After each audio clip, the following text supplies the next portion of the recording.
O jogo foi feio, a verdade é essa. O jogo ontem foi pavoroso, foi um negócio tenebroso. O Vasco, brinquei que quando eu cheguei, eu perdi 10 anos de vida vendo esse jogo de ontem. Melhor a câmera nem dá muito zoom, não, que já bati os 50 anos aqui depois de ontem, porque o jogo foi muito feio, cara, foi uma coisa pavorosa, assim.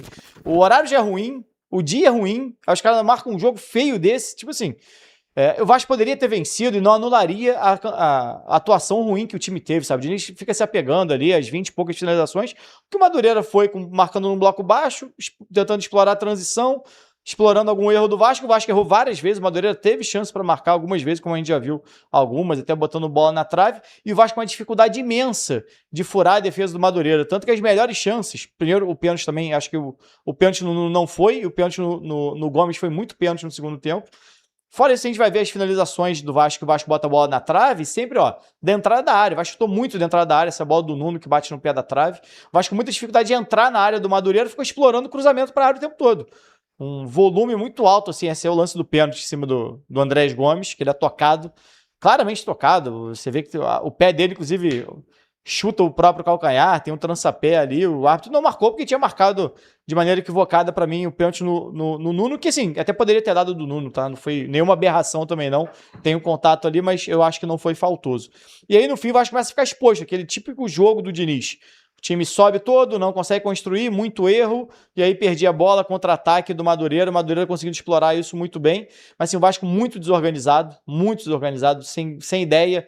Até vi o mapa de calor no intervalo do jogo ali na Sport TV que estava transmitindo o jogo, você vê só as laterais, os corredores laterais do Vasco, uma marca muito grande, mas a bola não chegava no centro, dificuldade para finalizar. Tanto que o Vasco finaliza mais para o fim do primeiro tempo e depois do segundo tempo, de fora da área, possivelmente por orientação do Diniz, de cobrar ali do Rojas, do Nuno, que arriscasse um pouquinho mais, e o Vasco arriscou. Mas você vê que nada fluía muito bem. Até o lance do pênalti no Nuno, você vê que a bola do Piton foi mais esticada, a bola do Cuesta foi meio curta, sabe? Você via que vai ter que fazer um esforço muito grande para um jogo que deveria ser simples. Um jogo que era para ser um jogo de protocolar de Campeonato Carioca para vencer tranquilo, e Vasco com o time titular. Não jogou Coutinho, o Cuesta começou no banco, depois entrou na segunda etapa e não jogou Thiago Mendes. Assim, mas de resto é o que o Vasco tem hoje de melhor para jogar. O Brenner estreou, participou muito pouco do jogo, perdeu o gol ali no rebote. O Nestrosa acho que entrou bem. Teve muita gente criticando a entrada a estreia do Marino, né, em Nestrosa. Acho que ele entrou bem. Fez umas 2 jogadas individuais, achei o gramado de São Januário bem ruim também.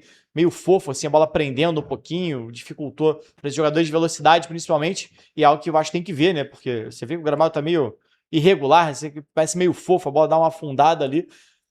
Para a ideia de jogo do Diniz, que é ter passe curto o tempo todo, bola trabalhada, acelerar em alguns momentos, isso dificulta também o jogo do Vasco. Mas assim, o jogo foi ruim de maneira geral, Ilan. Acho que para um time que já está com o mesmo treinador há 6, 7 meses, que é o período que o Diniz está, que mudou muito pouco do último ano, perdeu o Rayan e Verratti, sendo que o Verratti já era reserva, então só perdeu o Rayan do time titular em relação à temporada passada. Era para estar mais organizado, era para estar entregando mais futebol, era para ver um time com mais triangulações. A gente fala tanto das ideias do Diniz, que acho que vão muito além de saidinha de bola, é muito jogo de aproximação, você tem sempre 2, 3 opções de passe. Não é esse Vasco que a gente está vendo. É um Vasco que é muito mais nas jogadas individuais do que no jogo coletivo. Então vai aparecer o Rojas de vez em quando fazendo uma jogada e finalizando, uma diagonal ali do David que entrou bem na partida, apesar de ter errado o Andrés Gomes. Então, assim, é muito mais na individualidade, um cruzamento do Piton, o Puma chegando para finalizar, do que uma construção realmente que vai ser uma jogada. A gente viu o Botafogo e Fluminense domingo, a entrada do Acosta, como é que você tinha ali, a movimentação, os jogadores se encontrando o tempo todo, passe curto, sabe? Esse foi um raro momento onde o Nuno, que está muito mal também, conseguiu achar a bola para o Gomes, e o Gomes, para mim, sofreu o pênalti mais do que o Nuno sofreu na primeira etapa.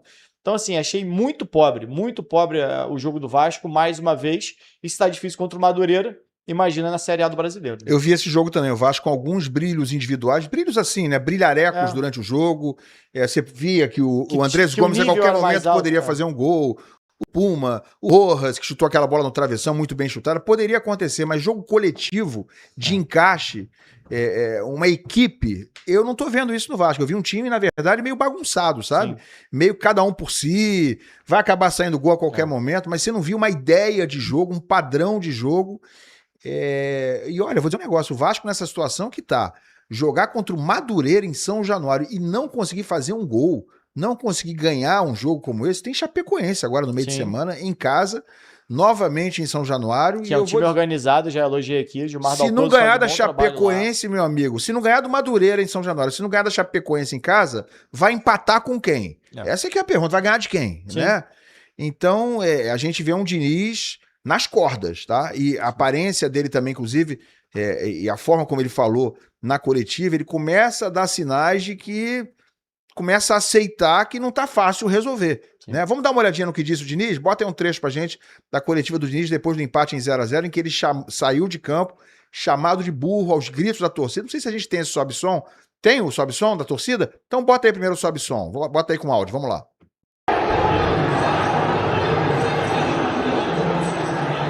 Imagem do GE, tá, galera?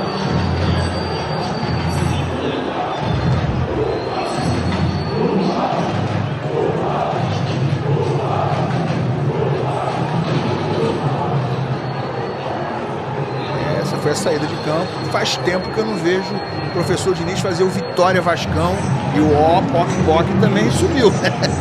Falei que o Vasco tem 2 vitórias contra times da Série A nos últimos 14 jogos. Se você levar em consideração, isso é um pouquinho mais de 1/3 de um campeonato brasileiro, tá? Que vezes 3 daria 42, o brasileiro tem 38 rodadas, significaria que o Vasco, com esse desempenho do Diniz, nesse recorde de 14 jogos, num campeonato brasileiro inteiro venceria 6 jogos, ou menos, 5, 6 jogos. Então, assim, é um negócio assustador, assim, o desempenho. Não é o jogo contra o Madureira, não é a derrota pro Flamengo, não é a derrota pro Mirassol. É um recorte longo. São uns 3, 4 meses, não é momento. Se você pegar e emendar com o recorte do Cruzeiro e da última fase dele no Fluminense, é tudo continuação. É tudo aproveitamento de 20%, 30%. Já desde o Cruzeiro e desde a parte final do trabalho dele no Fluminense. Fala, Papa. O Guilherme, primo do meu melhor amigo, vascaíno fanático, a gente brinca um com o outro, zoa e tal, mas é um vascaíno que eu tenho como referência, estou citando aqui, porque a gente tem essas pessoas, né, Garoni, que torcem para outro time próximo da família e tal, amigos, e que brincam um com o outro. E ele brinca sempre muito comigo.